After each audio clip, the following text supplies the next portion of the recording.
El ancho horizonte castellano, escenario para costumbres austeras e ideas equilibradas, se recoge en Ávila dentro de estas murallas inalterables al pasmoso transcurrir del tiempo.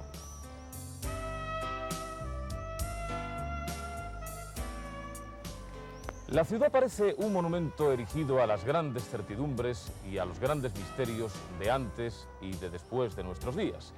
En este singular ambiente vio su primera luz nuestro personaje de esta noche. Y no es de extrañar que toda su vida la haya dedicado a buscar el recto camino y el justo proceder, porque otras muchas veces, hijos de esta tierra, tomaron el encargo de esclarecer nuestros pensamientos, tanto si atañen a Dios como si competen a los hombres.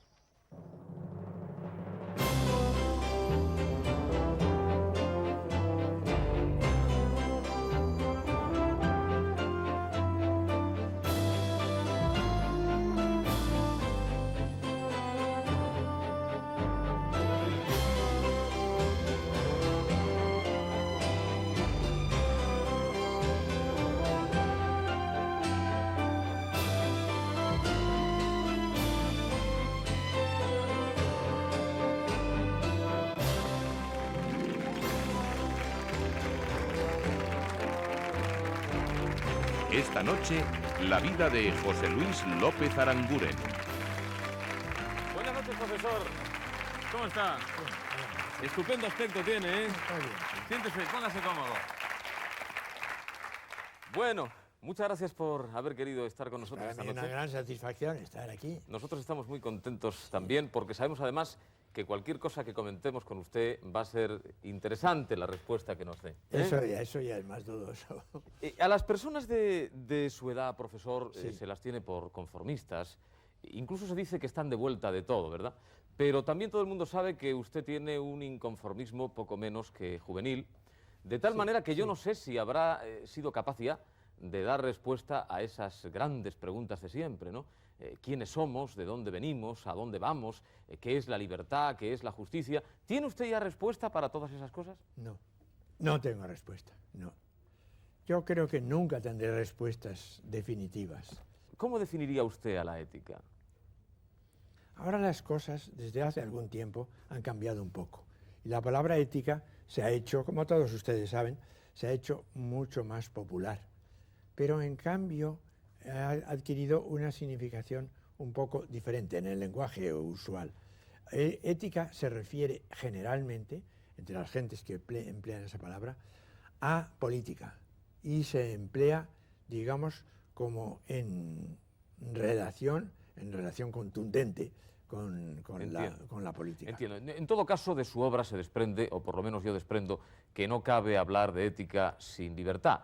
Y que la libertad tampoco es posible sin un cierto sentimiento de rebeldía, ¿verdad, profesor? Es verdad. Yo no sé si usted conoce aquella famosa canción de Raimon que se titulaba Diguem no. Yo he sido viejo amigo de Raimon. ¿Sí? Sí. ¿Recuerda usted aquella canción? ¿Y está usted de acuerdo con la idea? ¿Cuál? El Diguem no, la famosa canción de Diguem Raimon. no, sí. Algo recuerdo, sí. Aquello resume, yo diría que en cierto modo, un poco su pensamiento. Sí, digamos no, sí. Muy bien, pues dejemos que sea ese gran cantante y al tiempo amigo suyo quien nos cuente los sentimientos que le llevaron a componer esa canción. Aquí está Raimon, buenas noches.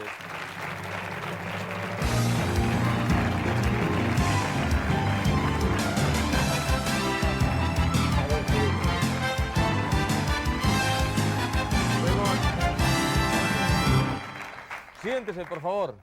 Yo supongo que el profesor Aranguren ha significado algo importante en su vida, sobre todo a la hora de inspirarse, ¿no?, para esas canciones que han marcado una época. Yo, como universitario que empecé a finales de los años 50, ya había leído en algunas revistas algunos artículos del profesor.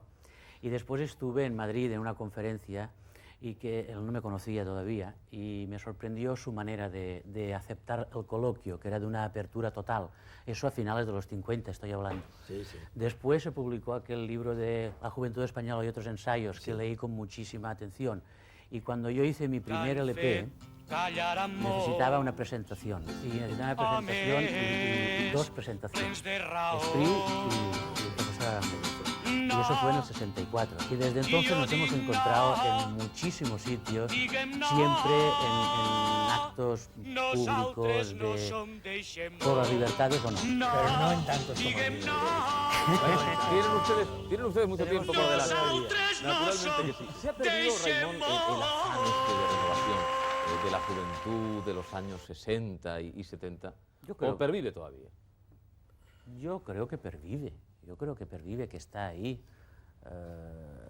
¿Usted es de la misma opinión, profesor? Yo soy de la misma opinión. Dentro de poco tengo que hablar del asunto aquí mismo, en Barcelona, quiero decir.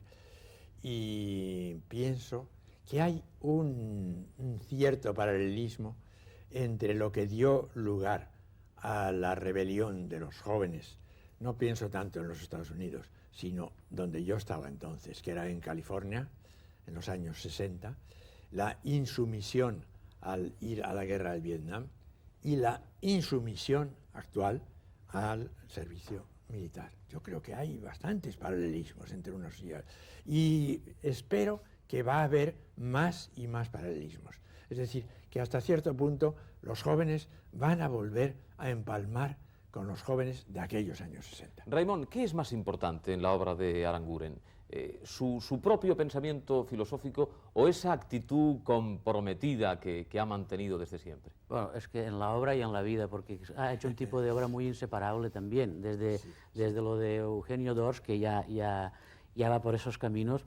Lo que yo sé de la obra de Aranguren es muy difícil decir en muy pocas palabras, porque es de una vastísima curiosidad, porque no solamente es el escrito en libro, sino la cantidad de artículos que ha escrito sobre temas de actualidad, que a veces la gente lo puede considerar menor y que en cambio muchísimas veces en su terreno, que es el del comportamiento humano, es tan importante a veces como la clasificación. Y además en el libros, momento oportuno en el que se produce cada suceso. En el momento en que escribe, aparte de su vida, es decir, que eso yo creo que irá saliendo en este programa y no soy yo quien, pero evidentemente desde sus posicionamientos conocidos y además expulsado de la universidad y etcétera, etcétera, imagino que todo eso saldrá. A mí me pareció muy bien la expulsión de la universidad, me vino admirablemente y siempre doy gracias al franquismo por haberlo hecho, pero con una salvedad, y es la de que por culpa del franquismo Raimon y yo nos hemos dejado de ver durante muchos años. Yo estaba en California, él venía a Madrid incluso, yo no lo podía ver porque no estaba en Madrid. En un hombre comprometido como Raimon y en un personaje como él que procura ir al fondo de las cosas, tiene usted, por lo menos, profesor, la tranquilidad de que ese espíritu anida también en el mensaje de sus canciones que han ido difundiéndose durante todos estos años. Eso sí. Muchísimas gracias, Raimon, por habernos acompañado. Y hasta una próxima ocasión. Buenas noches.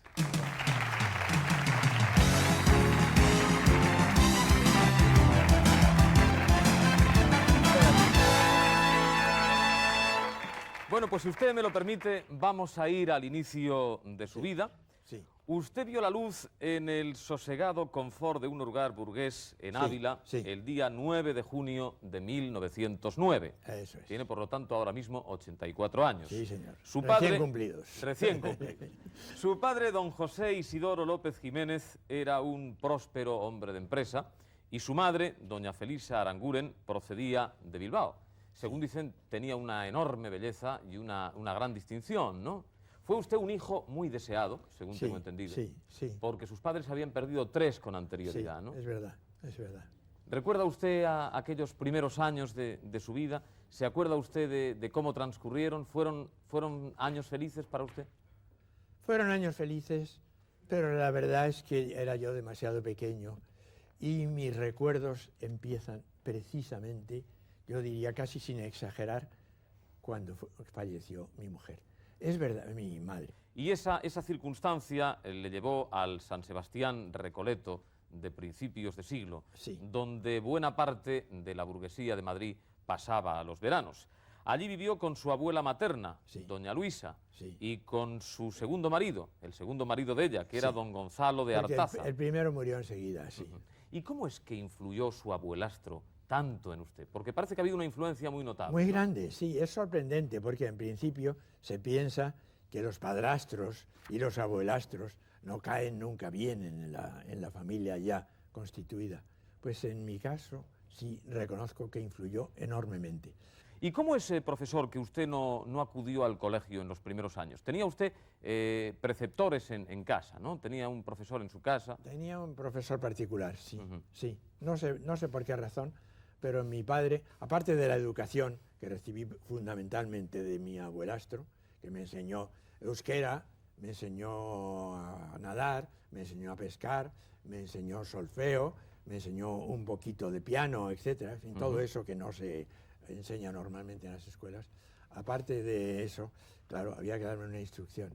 Y mi padre decidió que esa instrucción tenía que ser muy severa y me internó en el colegio de jesuitas, un colegio entonces muy famoso, el colegio de Nuestra Señora del Recuerdo de Chamartín de la Rosa. Lo cual demostró que la felicidad nunca es eterna. No, no. Y que años tan plácidos siempre le suceden momentos más difíciles. Sí, sí. ¿En el colegio ya demostró que era usted un estudiante ejemplar? Demasiado ejemplar. ¿Sí? Demasiado ejemplar. Ya en los primeros años, ¿no? Sí. Ya. Tenía 9 cuando ingresó en ese colegio. Sí, desde el primer día.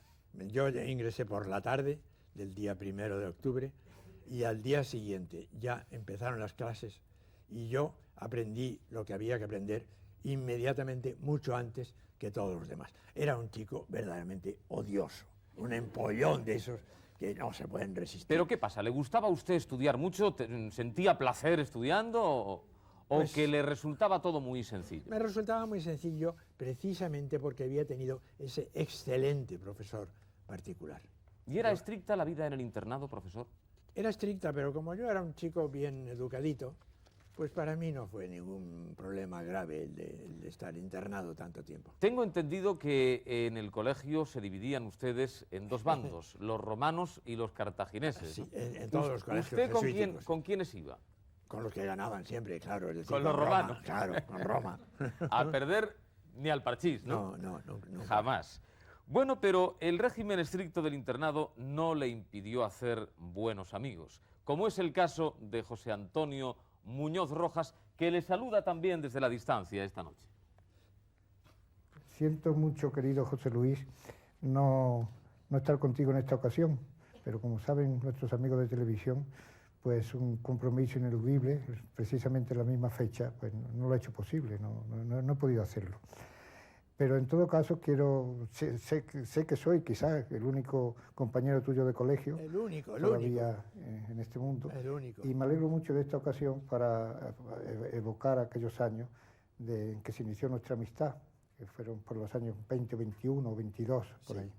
Sí. Y verdaderamente nuestra relación en el colegio partió de una deferencia tuya hacia mí, aunque estabas en un curso superior, y por la mucha admiración que yo tenía, pero esa admiración no iba tanto por tus premios, sino por tus atuendos, es decir, por tu traje, aquellos trajes impecables que tenías, aquel cuello tan bonito.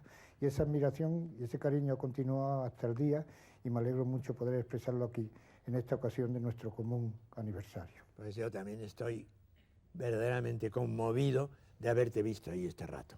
Profesor, ya hemos dicho que usted, más que leer, sorbía los libros, vamos, se los comía enteros. Empollaba, era un De tal empollado, sí. de tal manera que su familia entendió que podía habérselas usted con la carrera que en aquellos momentos pasaba por ser la más completa y difícil de todas, ingeniero de caminos, canales y puertos. Eso es. Y usted empezó a estudiar ingeniería, pero no llegó a ser ingeniero, ¿verdad? No, ni siquiera empecé. Ah, ni siquiera. Tuve la suerte de ni siquiera empezar, porque ese verano, inmediatamente anterior al comienzo de los estudios, caí con una enfermedad que ya prácticamente ha desaparecido. El tifus, ¿no? El tifus, pero no el tifus llamado exantemático, que eso era trágico, sino las llamadas fiebres tifoideas, que eran larguísimas, que no se acababan nunca, pero en fin, de las que no se moría prácticamente nadie. Yo estuve con esa enfermedad durante todo el verano y con la convalecencia durante todo el otoño, de modo que perdí el curso. De tal manera que las fiebres determinaron, en cierto modo, Eso es. su futuro. Eso es. Repuesto de las fiebres y sin saber muy bien qué carrera debía estudiar, se matriculó usted en Derecho y unos cursos más tarde optó también por la filosofía, concretamente en Filosofía y Letras. Nunca llegó a ejercer de abogado, aunque sí trabajó de pasante con un jurista, ¿no? Sí, trabajé de pasante con un jurista que era pariente mío, mejor dicho, pariente, el marido de una pariente mía, sí. Pero el del derecho nunca ha sido su mundo. No, en no todo ha sido caso. mi mundo. No. La filosofía sí. ¿Cuándo se preguntó usted por primera vez, profesor, qué es eso de ser filósofo? Pues me lo pregunté tan pronto como empecé a estudiar Derecho, porque en esa época mía había un curso preparatorio que era común, un curso oficial preparatorio, que era común a Filosofía y Letras y Derecho. Y entonces yo descubrí que había toda una carrera de Filosofía y Letras. De todos modos, el acudir a la universidad no fue, profesor, su única ocupación, porque su padre, que lo mimaba muchísimo, cuando cumplió usted 18 años, le regaló un flamante automóvil, con lo que se dedicó usted a ejercer el fantástico deporte del ligue, ¿no? Era usted un ligón, según me cuentan. Bueno, es que sobre todo los jóvenes que nos escuchan, no se pueden imaginar lo que en esa época significaba tener un coche propio, y especialmente para un joven. Había poquísimos coches, poquísimos, y los jóvenes que tenían un coche eran rarísimos. Bueno, la verdad es que el coche también marcó otros aspectos de su vida. Por ejemplo, el día 18 de julio de 1936, usted y su padre se iban en coche a San Sebastián y por el camino se produjo la sublevación militar. Y ustedes ni se enteraron hasta que llegaron allí. ¿Cómo se enteró usted de que había comenzado la guerra, profesor?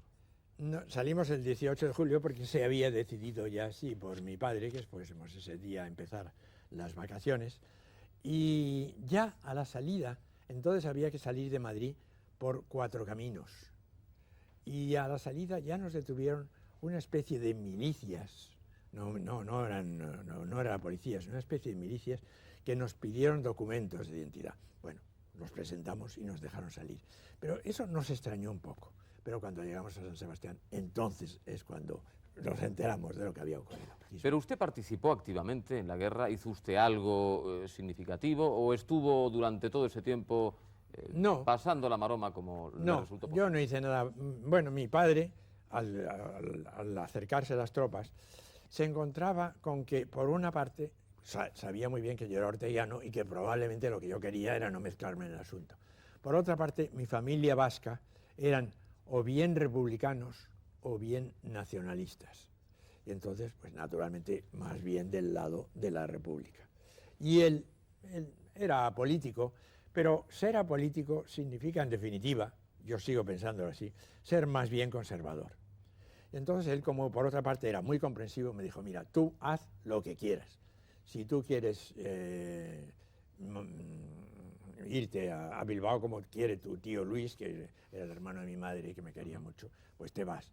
Si tú te quieres quedar conmigo, te quedas. Pero si tú no quieres quedar ni con unos ni con otros, yo te garantizo, porque él era una persona de negocios, yo te garantizo que no vas a tener problema. Los ecos de la contienda llegaban, la verdad sea dicha, muy atenuados a San Sebastián. Y usted tuvo ocasión de plantearse otras cuestiones en ese momento, como por ejemplo la posibilidad de casarse. Y decidió contraer matrimonio el día 29 de enero de 1938 con María del Pilar Quiñones Villanueva, que era una sevillana que vivía en Madrid y veraneaba en San Sebastián, a orillas de la Concha. ¿Cómo era Mari? ¿Se acuerda usted de ella? Sí, cómo no me voy a acordar. Quiero decir si la tiene usted presente, ¿no? Falleció hace 3 años. Sí, la tengo muy presente, muy presente. Era sumamente bella, muy guapa y muy cariñosa, una persona verdaderamente admirable. Yo no tengo muy buena conciencia de cómo me comporté a lo largo de mi vida con ella, pero por lo mismo... ¿Por qué, profesor? Bueno, pues esas cosas que nos pasan a los hombres. Ah, bueno. ¿Que ha sido usted un poquito ligón toda la vida? Un poquito. Pero ese es un pecado venial, no se preocupe. No pasa nada, ¿eh? En todo caso, lo que importa es que usted mantuvo con ella una relación de complicidad, de compañerismo, de afecto. Sí, nos casamos, como digo, en plena guerra, y nuestro hijo, primero, nació también todavía durante la guerra, ya hacia el final de la guerra, y en San Sebastián. María Pilar... Tanto nos casamos como nació nuestro primer hijo en San Sebastián. María Pilar y usted tuvieron 7 hijos: José Luis, sí. Eduardo, Pilar, Isabel, María Felisa, Felipe y Alfonso, que tristemente padecía el síndrome de Down y falleció en 1980. Sí. Una familia tan nutrida, con un padre filósofo, despierta sin duda la curiosidad. Y por eso hemos querido que esta noche sea su hija Pilar la que nos cuente cuál fue su relación con los chicos. Pilar, buenas noches.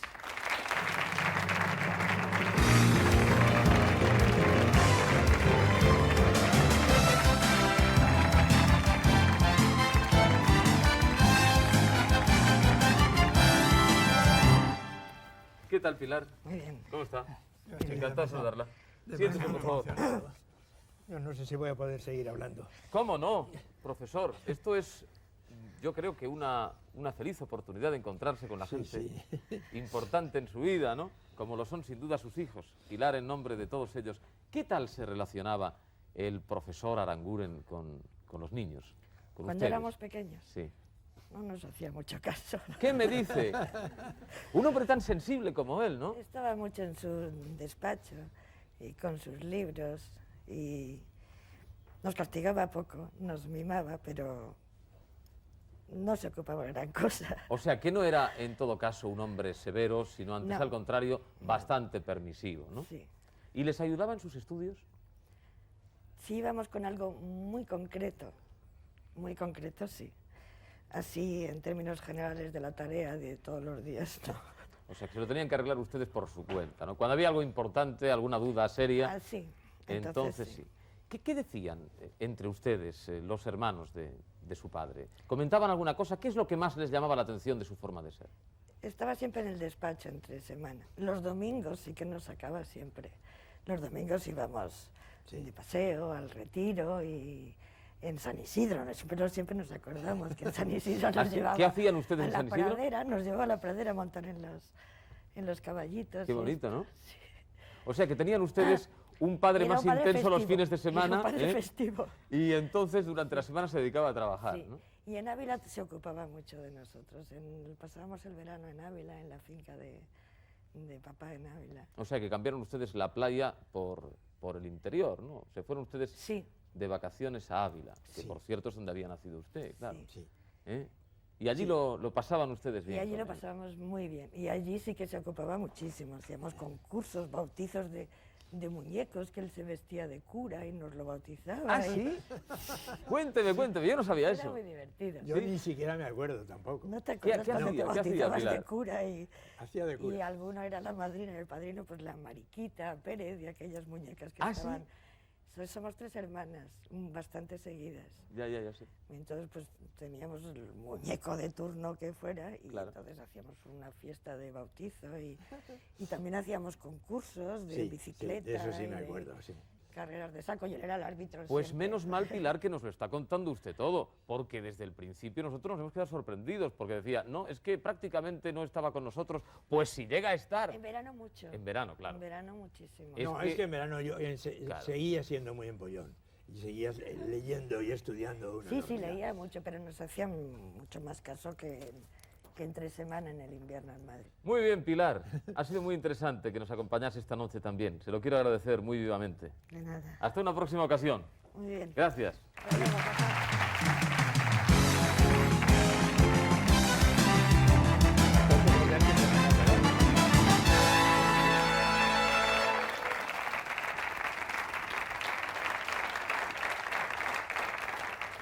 Si entre sus hijos no germinó la semilla de la filosofía, en la siguiente generación pasó lo mismo, profesor. Sí. Sus nietos se han sentido atraídos por muy variadas profesiones y bien vale esta secuencia que vamos a ver ahora para corroborarlo.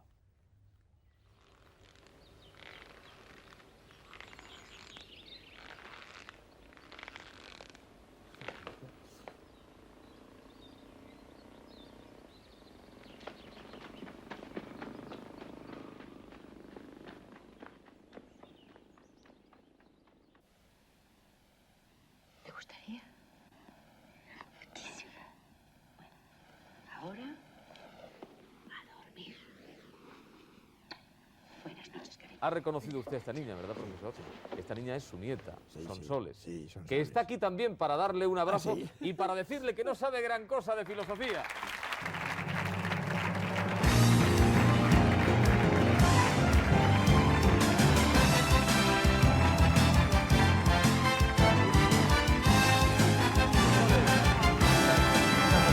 Cenando juntos, estuve en su casa cenando hace 2 noches y no me dijeron una palabra. Solo hubiese faltado, me hubiera enfadado con de ella. que nos íbamos a encontrar aquí. Esta película que acabamos de ver es El Sur, de Víctor Erice, donde Sonsoles Sí, hacía el papel claro, protagonista. claro. Y ahí está, hecha ya una auténtica mujer. Creo, sin embargo, que tiene una significativa anécdota, porque un día se examinó y le preguntaron a propósito de la opinión filosófica de su abuelo, ¿no? Sí. ¿Qué pasó? Cuéntanoslo, Sonsoles. Bueno, que yo estaba en tercero de BUP, que no me... La verdad es que la filosofía no era mi fuerte, a pesar de que el profesor me había reconocido al principio del curso por el apellido y me dijo, espero que sigas y tal. Y no estaba interesada por nada del temario, pero vamos, o sea, desde luego que pensaba que si me caía mi abuela me consideraba más que experta en el tema, pero me cayó un comentario sobre ética, ¿sabes? Que no entendía absolutamente nada. Y era suyo. Y era él. Entonces empecé que tienes, sus hijos se llaman tal, su perro Marte, su mujer Mari, en fin, que fue un 0, pero vamos, además el profesor indignadísimo. Bueno, ¿Cómo es para posible que septiembre. no sepa usted el pensamiento filosófico de su abuelo, no? Sí, Pero son bueno. cosas que pasan, ¿no? ¿Habla usted de filosofía en casa, con la familia? De vez en cuando No comenta mucho, algo. no mucho. Pero en cambio lo que no dice ella es que tiene una cantidad de arte dramático fabuloso que no ha desarrollado tanto como debería, pero que yo estoy seguro de que podría ser. Bueno, fue la protagonista más pequeñita de la película El Sur, la famosa película El Sur. Hemos visto ahora una secuencia. Es que hemos visto ahora unas secuencias de Víctor Erice. ¿A usted le parece bien que Sonsoles se dedique al arte dramático? A mí sí. Sí, A alguna- quienes no les pareció, al parecer, también fue a sus padres. Bueno, luego... Sí, y luego al final Sí. parece que sí, que lo aceptan. Yo no sé qué pasa con esas cosas, ¿verdad? Que siempre Ya. los padres son muy reacios a ese tipo de actividades. Sí. Y Parece sin embargo, que, después... que es por vagancia, no sé, que en verdad lo que quieres es pasártelo bien el resto de... Pero no, la verdad es que a mí me interesa seguir en eso. Sonsoles, ¿y por qué le llamáis papus al abuelo? Pues la verdad es que no lo sé, empezó por mi hermana, que le llamaba así, cuando te decía que Eso fue una qué invención suerte mía. que tenías de No. tener la calva tan grande para darte más besos. Qué bonito, ¿no? Tía, qué suerte tienes. Pero fue una invención mía, que es que no me gustaba que me llamaran papá, porque me parecía un poco convencional. Ni abuelo tampoco. Abuelo menos. Y entonces, papus, llámame papus. Papus. Ah, o sea, que te lo inventaste Me tú. lo inventé yo, Pues sí. no lo sabía. Es un nombre muy cariñoso. Sonsoles, nos ha gustado mucho que estuvieras con tu abuelo esta noche también, ¿eh? Y que nos acompañases en la narración A mí de su también. biografía. Muchas gracias por haberlo hecho. Gracias a vosotros. Hasta siempre. Ay. Adiós.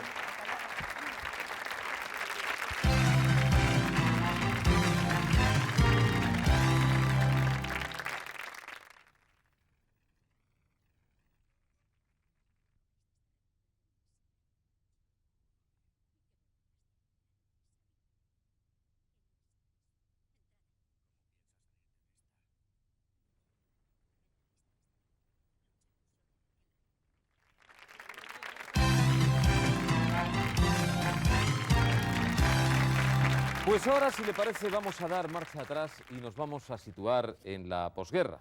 La mediocridad intelectual de aquellos años no fue obstáculo para que usted en el año 1945 publicase La filosofía de Eugenio Dors.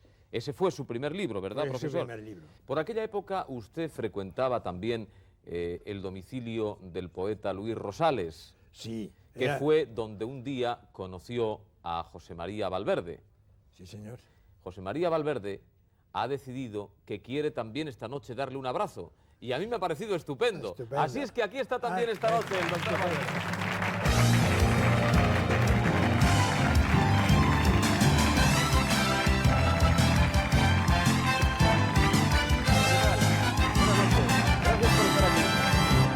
Pues sí, pertenecíamos al mismo grupo sociocultural, ¿verdad? Él era el más joven de todos nosotros, y yo no digo que fuera el más viejo, porque Pedro Laín tiene un año más que yo, pero en fin, pertenecíamos a un grupo que yo he calificado, no refiriéndome a Valverde, sino refiriéndome a estos otros amigos, como del falangismo liberal. Un falangismo simpático, abierto, de la revista, que en esa época fue muy importante, la revista Escorial, etc. De modo que yo, que no era falangista, pero tuve una gran relación con este grupo de los que, repito, yo llamaba falangistas liberales. Profesor, y él, por sí. otras razones mucho más estrictamente poéticas que de otra índole, pues también se acercó a este grupo. ¿Cuáles eran sus temas de conversación, profesor Valverde? Bueno, al principio no pensábamos que íbamos a ser algún día compañeros de cátedra, porque Aranguren estaba muy tranquilo en su casa, Sí. escribiendo y leyendo, y no pensaba en la universidad. No Y creía en las posibilidades sí, siquiera de... pero fue Laín Entralgo quien le hizo meterse en la universidad, un poco así, con resistencia tuya, ¿no? Sí. Te obligó, casi diríamos éticamente, Sí. a que tenías que estar en la universidad. Es que en esa época, que estaba en pleno franquismo, hubo una cierta apertura. Fue el momento en que a Ruiz Jiménez se le hizo ministro de Educación. Sí. Y Ruiz Jiménez nombró rector de la universidad a Pedro Laín. Esta noche Pedro Laín Entralgo no ha podido estar aquí, no está en condiciones de desplazarse Ya lo sé, ya en lo estos sé. días, pero no ha querido dejar de acompañarle. Su esposa está mal. Efectivamente. Está mal, sí. Pero en todo caso, Pedro Laín Entralgo le ha querido también saludar. Vamos a ver lo que le dice don Pedro Laín. Buenas noches. Conocí a José Luis Aranguren a raíz de la Guerra Civil y desde entonces data nuestra excelente amistad. Cuando yo llegué al rectorado de la Universidad de Madrid, se hallaba vacante la cátedra de ética, como venía ocurriendo desde la muerte del señor García Morente. Sí. Pues bien, pensé que el talento tan fino y riguroso de José Luis Aranguren, como su excelente formación intelectual, como también, puesto que se trataba de catedrático de ética, la insobornabilidad de su carácter, le hacían idóneo para ocupar esta plaza. Le rogué que firmase las oposiciones, las hizo, las ganó, y el tiempo había de demostrar la buena idea que tuve yo con esta petición por el fichaje que para la vida intelectual española y para la Universidad de Madrid en particular representó esta incorporación de José Luis Aranguren al cuadro de sus docentes. Profesor, ¿usted considera de su propia obra que viene impregnada por un marcado acento, digamos que de preocupación o de interés cristiano? No me atrevo a decir católico, no sé si debería decirlo. Yo solo cuando me preguntan eso, que me lo suelen preguntar los periodistas, suelo decir, yo más que católico, lo que soy es un cristiano, y un cristiano heterodoxo. Esa es la definición que usted Esa es prefiere, sí, la en definición todo que caso. yo prefiero, sí. Bueno, pues para hablar precisamente de ese aspecto de su obra y compartiendo la presencia del profesor Valverde, hemos pensado que también un viejo amigo y un excelente teólogo ¿Quién será? debería acompañarnos para pues espigar un poco en todos esos aspectos que a mí me parecen determinantes de lo que ha sido su pensamiento. Así es que esta noche también está aquí junto a usted don Enrique Miret Magdalena.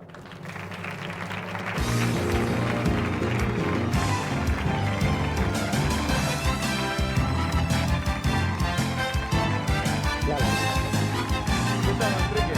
Buenas noches. Supongo que se conocen también con el profesor Valverde. ¿no? Hablábamos de la carga religiosa en la obra de Aranguren y de la presencia, de la preocupación por ese asunto. ¿Usted qué tiene que decirnos al respecto? Bueno, yo puedo decir un poco lo que ha sido mi experiencia personal. Yo le conocí a él en el año 1952.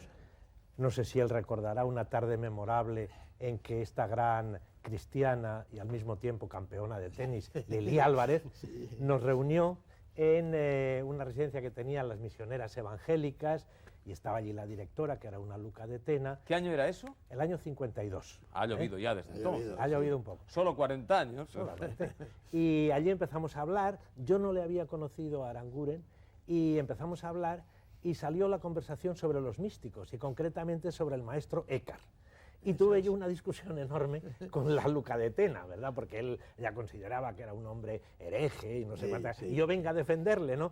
Y estaba José Luis callado en ese momento hasta que terminó la conversación. Entonces me dio un abrazo y me dijo, ¿cuánto me alegro de haberte conocido? Bueno, yo quedé encantado, por supuesto, con la gran figura que era él ya entonces. Es que es un hombre encantador, el profesor. Y después tuve yo otra experiencia para mí muy entrañable, que fue que creamos un grupo de amigos, una revista que se llamaba Espiritualidad Seglar. Yo creo que era la primera revista hecha por seglares de tema católico que se había hecho en el mundo. Y lo primero que hice yo es pedirle un artículo para el primer número. Y aquí lo traigo, precisamente, aquí lo traigo. Ahí está, encuadernado. El artículo, ensayos, dice José Luis L. Aranguren, laicado, un neologismo, laicado, una nueva realidad. ¿Y ha sido bien comprendido el pensamiento del profesor Aranguren por parte de la alta jerarquía de la Iglesia Católica? Bueno, yo creo que regular. Regular solamente. Regular. Y por una razón muy sencilla. Ha visto que le he hecho la pregunta muy suavemente. No, por una razón muy sencilla. Porque realmente cualquier persona que es un poco independiente, con sentido crítico y que en alguna manera es un poco rebelde, pues en este momento de la historia de la Iglesia, pues no está bien visto. Y le pasa a él, sobre todo en una época muy difícil. Y ya... Y le está pasando a él ahora mismo también. Pero en aquella ocasión ya con este artículo tuvo sus problemas con la censura, ¿no? Después vino otra época, que eso voy a contar una cosa que él no la sabe. Él no la sabe. Y es que cuando él fue a publicar su libro de ética, es libro magnífico de ética, el censor era don Enrique Valcarce Alfayate y era al mismo tiempo conciliario de la Acción Católica. Tiene gracia eso de que haya que censurar un libro sobre ética. Bueno, pero en aquellos tiempos que si no, no salía. Es que si no, no salía. Claro. Si no, eso no es salía. algo así como perder un imperdible, ¿no? No, nada. No hubiera podido salir de ninguna manera. Entonces, don Enrique Valcarce Alfayate era conciliario y yo era presidente nacional de los graduados de Acción Católica. Y como él sabía que yo era muy amigo de Aranguren, él no sabía qué decir del libro, ¿verdad? Y entonces me dijo a mí, dice, oye, yo necesito justificar que le voy a dar la censura favorable. Hazme un estudio del libro para que... No tenía ni idea. Un estudio del libro para que así yo me pueda justificar si me dicen algo en el obispado, ¿verdad? Curarse en salud y se llama eso, yo le ¿no? hice un pequeño estudio, naturalmente sin gran... Yo no soy como Aranguren, por supuesto, ¿verdad? Pero hice lo que pude en defensa del libro y entonces ya él se quedó muy tranquilo y le dio la censura favorable. Jamás me lo contó. No te lo he Bueno, contado, pues pero ahora lo tengo que contar ya. Es un buen momento para saberlo. La cátedra la obtuvo el profesor en el año 55, no sin sembrar la inquietud que ya hemos referido en los sectores universitarios más conservadores, que sabían perfectamente que no era un intelectual afecto al régimen. Profesor Valverde, ¿por qué suscitaban las clases del profesor Aranguren ya en los comienzos tanto revuelo? Porque creo que se organizaba un auténtico espectáculo, ¿no?, cuando daba clase. Bueno, yo no estaba allí, yo estaba en Barcelona mientras ya, él pero yo estaba sé en que Madrid, usted conocía y seguía de cerca, la ¿no? cosa llegó a mis oídos, pero es que en aquel desierto ver aparecer a Aranguren tenía que ser algo verdaderamente fenomenal, claro, porque hay que ver la carrera de filosofía que hice yo, qué profesores tenía, ¿no? Tenía usted muchos oyentes, ¿verdad, profesor? Gente que no necesariamente seguía la carrera y que sin embargo quería ir a escuchar. Sí, tenían muchos chicos. Es que yo, aparte de mi cátedra, fui también director de una especie de seminario que se fundó como recuerdo de Eugenio II, al que en los últimos años de su vida le hicieron profesor catedrático extraordinario de la Universidad de Madrid. El status quo con la Universidad Franquista se mantuvo 10 años, porque el 25 de octubre de 1965 se puso usted a la cabeza de una manifestación estudiantil junto con el profesor Agustín García Calvo. Y al poco tiempo se encontró sin empleo usted, él mismo y Tierno Galván, expulsados de la universidad. Sí, señor. Así. Sí. Sin más explicaciones. Sí, señor. ¿Qué pasó exactamente? Bueno, sin más explicaciones no. Hubo todo un expediente que duró meses, porque esto ocurrió en febrero y fue en agosto cuando se tomó la determinación de separarnos de la cátedra. Fue una determinación que se tomó en el Consejo de Ministros. ¿Qué pedían los estudiantes, profesor?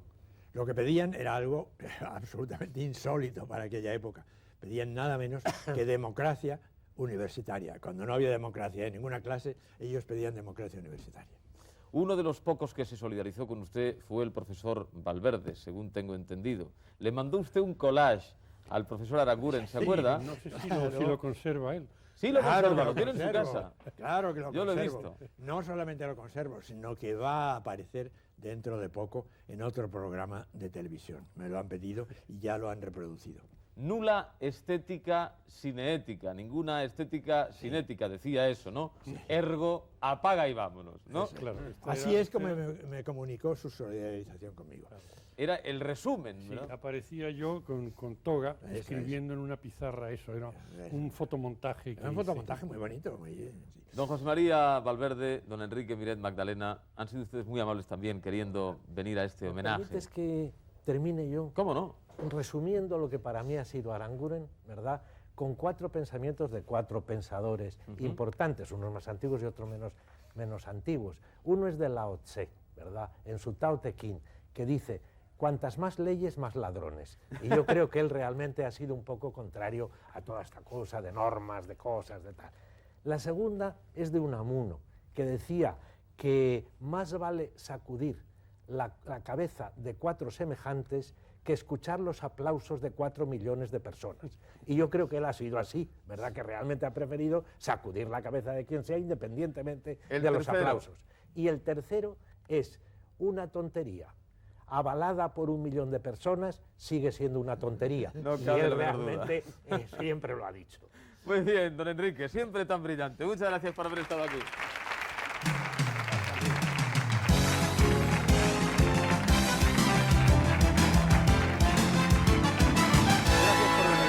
Gracias, Enrique. Muchísimas gracias. José María, muchas gracias. Bueno, Me tiene usted conmovido. Con este desfile de queridos amigos, me tiene absolutamente conmovido. No sé si voy a poder seguir hablando. me hace usted un honor, claro que sí, cómo no. Durante sus 10 años en la Universidad Complutense de Madrid, fue usted algo más que un catedrático respetado. Se convirtió en punto de referencia y en modelo para la mayor parte de los estudiantes. Y uno de ellos quiere acompañarle esta noche para dejar constancia una vez más de su profunda admiración por usted.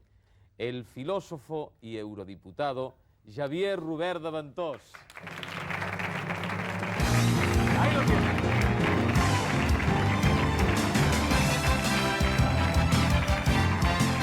Javier, ¿qué tal? Siéntese, por favor. Usted fue a Madrid en busca del profesor, ¿no? Se acercó usted a él decididamente, como quien va a la Meca. Esto es un auténtico asalto nostálgico, sentimental. Sí. Y además yo estoy en nombre, supongo, de muchos alumnos que fuimos. Como no podía ser de otro modo, por cierto. Pero yo fui, es verdad, y yo me desplacé, que a los catalanes esto no nos gusta siempre.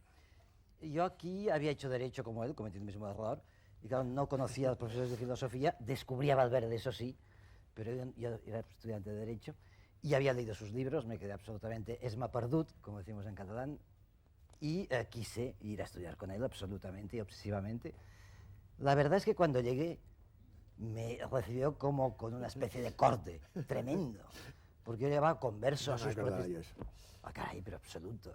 Yo llevaba converso a tus protestantismos y a tus cosas. ¿Qué le hizo? ¿Qué le hizo? Y me dijo, estos los protestantismos, déjelo usted. Coja usted estos escritores británicos. Me dio a leer, como me enfrió. Yo llegaba así recalentado. Y es curioso en este sentido que su enfriamiento y su distanciamiento era un poco orsiano, yo no lo sabía.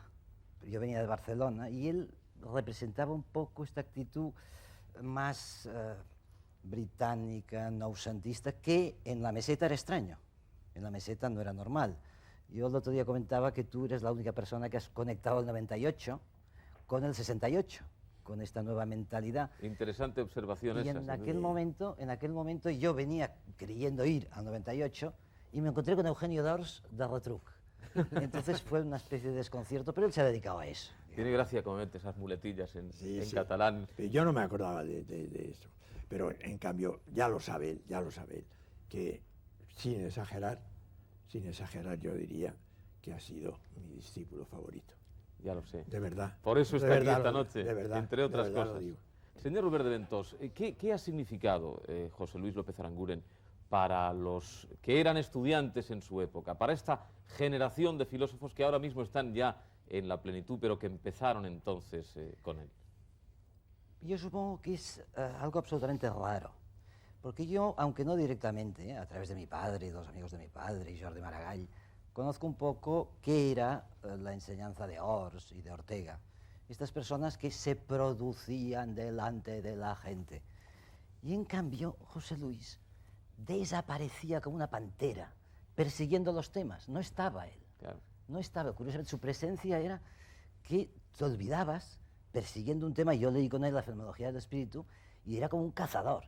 Nunca estaba presente, estaba el texto, y me decía lo que no hay que leer. Era como un tío, como un guía, te tocaba el pito. Era todo lo contrario de este señor que se produce y se realiza ahí delante.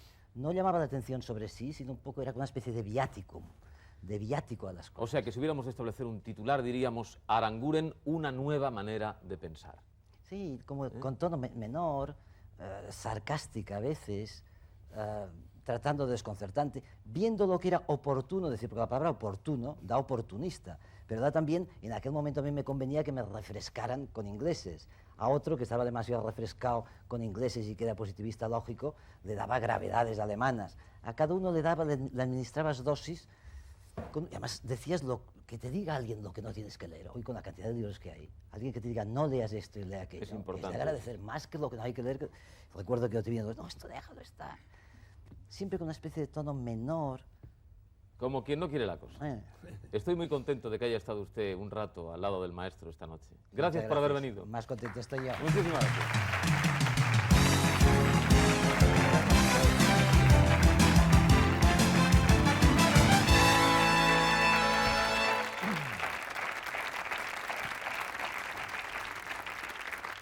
En el año 67 fue usted nombrado full profesor en la Universidad de Santa Bárbara, en California.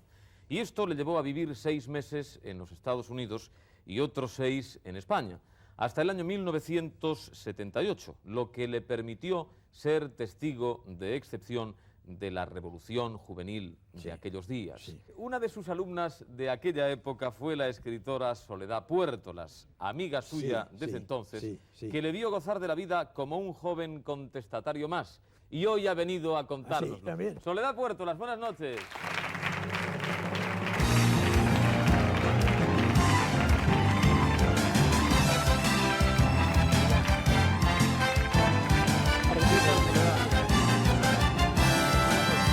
Gracias por estar aquí. ¿Qué va? ¿Qué tal se llevaba con sus alumnos el profesor? Pues él mismo lo acaba de describir y era así. Éramos, creo, más amigos que alumnos, ¿no? Yo creo que no solamente era el ambiente que había allí, es que él además agregaba a aquel ambiente lo que llevamos viendo esta noche, ¿no? El ambiente que emana José Luis, ¿no? Que es que rompe toda norma. Y entonces yo creo que encajaba perfectamente en aquel mito californiano que verdaderamente existió, pero es que encajaba, mira como anillo al dedo. Es que José Luis en California era pues como pez en el agua. Y no utilizaba el método socrático tradicional de enseñanza, ni nada que se le pareciese, ¿verdad? Bueno, yo creo que José Luis es un poco, efectivamente, yo creo que el método suyo, si un método tiene, es ese, ¿no? El de conversar, el de estar. El aprender, sobre todo la lección que da él, yo la que he aprendido, y realmente creo que he aprendido muchísimo de él, he aprendido muchísimo de ti, te tengo que dar las gracias, es esta manera de estar hablando con los demás. ¿Y simplemente se llevaba bien con los estudiantes o participaba, además de sus inquietudes? Era amigo, entonces sus inquietudes eran las suyas, ¿no? Teníamos todas las mismas inquietudes. ¿Se ha enamorado usted alguna vez de alguna alumna suya? Esas son preguntas indiscretas. Ah, sí, prefiere usted no contestarlas. Sí, bueno, es lo lógico. Ya ve usted que con semejantes alumnas, ¿no? Ya ve usted qué alumnas he tenido, pues no tiene nada de particular que me haya enamorado de ellas. Soledad, el conjunto de los estudiantes que han participado de las clases del profesor Aranguren coinciden en señalar algo significativo que digan todos, bueno, pues esto es lo que sobre todas las cosas hemos aprendido de él. ¿Qué es exactamente? Yo creo que es su actitud. Yo creo que es su permanente actitud de no darse por satisfecho ante una respuesta, ¿no? Al principio del programa lo ha definido muy bien al decir que no tenía respuestas para nada, ¿no? Y entonces siempre nosotros nos daba literatura, comentábamos, eran seminarios prácticamente, ¿no?, de minoritarios, grupos reducidos, y todo lo que se comentaba allí no era algo que se sabía lo que se iba a comentar, sino que salía, ¿no?, sobre la marcha, ¿no? Yo creo que su actitud es lo que yo creo que a todos los que hemos tomado cursos con él, lo que hemos tenido la suerte, la verdad, de tratarlo, pues es lo que nos ha dejado mella. Yo estoy convencida de que eso nos ha influido muchísimo. Para bien, yo creo que es una gran deuda que tenemos con él. Soledad Puertolas, muchas gracias por haber expresado todo eso tan viva y sentidamente. Gracias por haber estado aquí. Hasta siempre.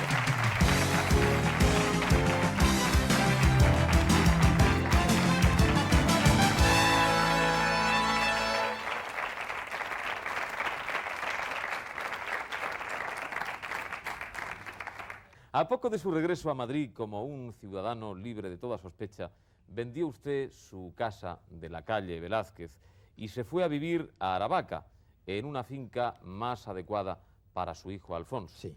Ya hemos dicho que murió a causa de su enfermedad cuando era todavía muy joven. Creo que estuvo usted durmiendo con él hasta el último de sus días, ¿no? Sí, es verdad. Es verdad. Ahí está.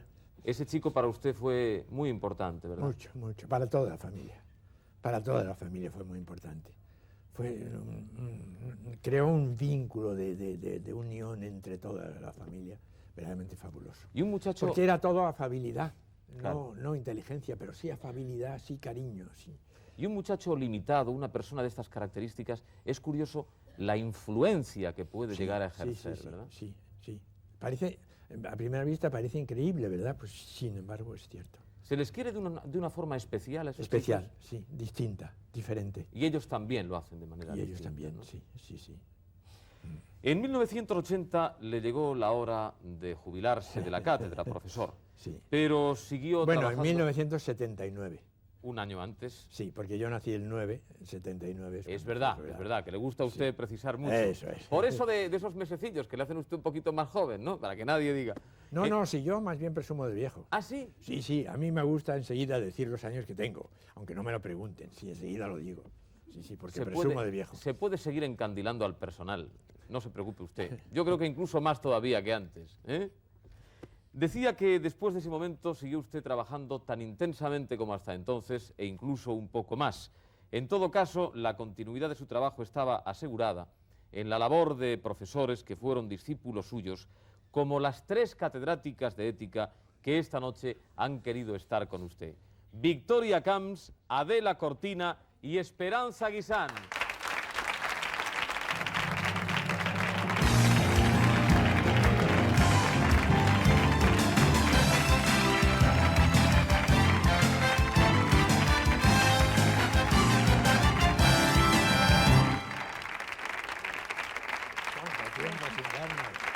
Tantísimo tiempo. Ay, Se las ve felicísimas con usted, ¿eh? Lo quieren mucho al profesor, por lo que veo, ¿no? Somos admiradoras de toda la vida, fans totales. Hay quien dice, Victoria, que en la obra del profesor Aranguren existe un cierto componente feminista que se observa a poco que uno quiera profundizar en ella. ¿Es verdad? Bueno, me parece que tantas mujeres en un programa nunca se han juntado, ¿no? O sea que en eso se nota. Y además es verdad que las sucesoras, si ha habido ese giro de la filosofía hacia la ética hoy, se lo debemos desde luego a Aranguren, que empezó a hablar de ética cuando nadie hablaba de ella, ni aquí ni fuera de aquí.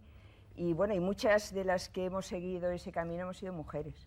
¿Y se debe algo en concreto el hecho de que 3 mujeres, Adela, sean catedráticas de la misma disciplina, catedráticas de ética en otras tantas universidades españolas? Bueno, yo creo que José Luis en alguna ocasión lo ha dicho, bueno, en un plan un poco irónico, que las tareas que no quieren los hombres nos las van dejando las mujeres. Yo creo que eso lo diría un poco en plan feminista, ¿no? Para atacar a los varones que piensa en esas cosas, pero yo más bien creo que, bueno, que las mujeres somos un poco el futuro, ¿no? Y creo que hay una... El presente, diría yo. El presente y el futuro. Sí. Entonces yo creo que las mujeres hemos captado un poco la onda, a ver si José Luis está de acuerdo, de que esto de la ética es algo que tiene que ser ilusionante, ¿no? O sea, que el ético no tiene que ser un cenizo que viene a cortar, a decir lo que no tiene que hacer usted, lo que no tiene que hacer el otro, que es lo que piensa todo el mundo, sino que yo que pienso que José Luis nos ha traído el ánimo de que la ética es lo que él dice, siguiendo a Ortega, etcétera, moralizar, ¿no? Levantar la moral. Y yo creo que las mujeres estamos en el momento de levantar la moral de la sociedad y por eso hemos conectado muy bien con él. Y por eso se lo quiero agradecer en esta noche especialmente por todas nosotras, ¿no? Esperanza, le quería preguntar algo, se lo voy a preguntar ahora, pero déjeme que al hilo de lo que decía Adela hace un momento le haga una pregunta a Victoria Camps. ¿Cómo se compadece la ética con un acta de senadora? Tengo malos testigos en este momento para eso. Bueno, lo que pasa es que la ética, ya lo ha dicho antes Aranguren, ahora ha pasado a significar una cosa muy rara, ¿no? Y se usa demasiado y se usa mal. Bueno, Aranguren escribió sobre la ética y la política hace bastantes años e intentó pues ver cómo las dos cosas tenían que ir unidas de alguna forma, ¿no? Yo creo que la ética, pues, y eso me influyó, sin duda. La ética es una cosa muy humana porque no somos éticos, pero tenemos que llevarla siempre a cuestas, precisamente por eso, ¿no? Y entonces hagamos lo que hagamos, sea con el trabajo de profesora o de senadora o cualquier otro trabajo, me parece que eso tiene que estar presente. Por lo menos que exista una cierta propensión, ¿no? Sí.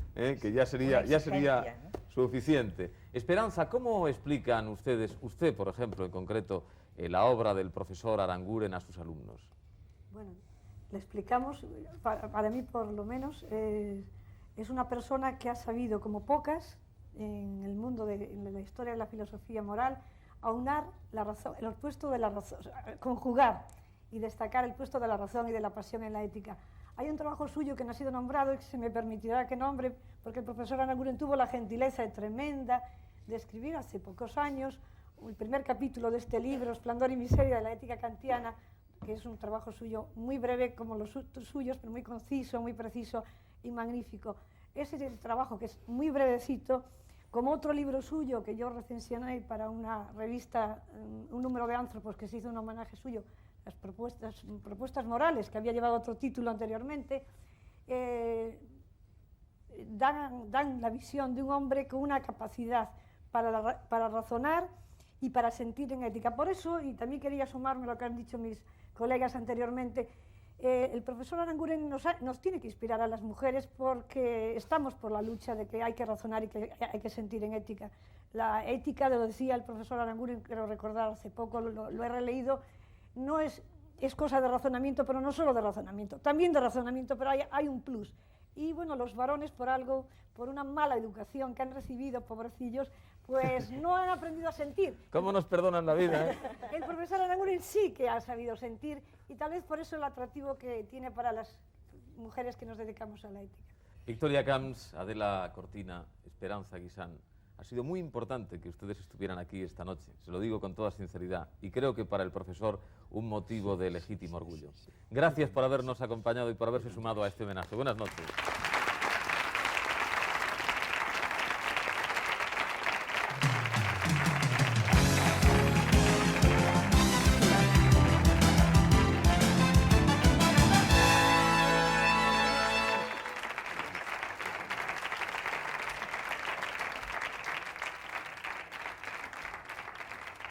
Bueno, profesor, estamos llegando ya al final. Supongo, sí. Y yo no quiero poner punto final a esta conversación con usted sin preguntarle algo que a mí, por encima de consideraciones filosóficas y de análisis de cualquier tipo, me parece muy importante planteársela a usted en este momento.